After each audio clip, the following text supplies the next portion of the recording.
17 বছর সরকারি দল এবং বিরোধী দল কোনো দলের লোকেরাই ভোট দিতে পারে না। ইভিএম এর মাধ্যমে 400 ভোটারে 4000 ভোট বানায় দিচ্ছে। এই কারণে সরকারি বিরোধী দলের সাধারণ জনগণ কেউই ভোট দিতে পারে না, সুষ্ঠু ভোট দিতে পারে না।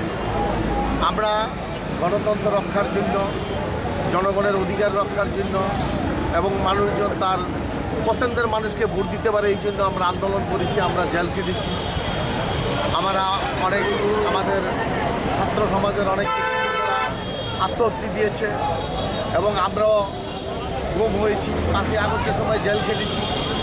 এখন আমরা একটা সুষ্ঠু নির্বাচনের মাধ্যমে আমার ভোট আমি দিব, যাকে খুশি তাকে দিব, এই ধরনের একটা সিস্টেম চালু করতে চাই, যাতে অন্তত রাজনৈতিক দলের রাজপথে থাকবে আর ভোট এটা একটা স্বচ্ছতা থাকবে। সারা বিশ্বের মতো যে ভোট একটা আলাদা একটা সরকার, এখানে কোনো তাদের সাথে কারো সুসম্পর্ক নাই, তারা শুধু জনগণের অধিকার রক্ষার জন্য কাজ করবে।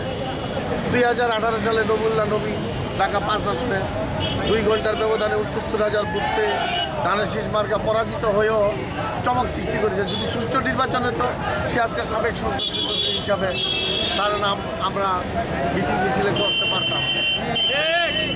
চুরির কারণে সিটি কর্পোরেশন নির্বাচনে ইঞ্জিনিয়ার ইশাকের ভোট চুরি করার পরে ভোট প্রমাণিত যে সিটি কর্পোরেশন নির্বাচনটা সুষ্ঠু হয় নাই।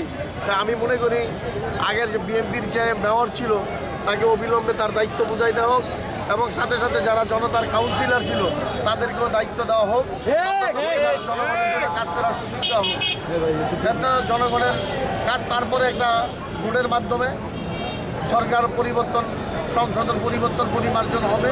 ভোট ছাড়া, সংবিধান ছাড়া, সংসদ ছাড়া কোনো কিছুই সম্ভব না।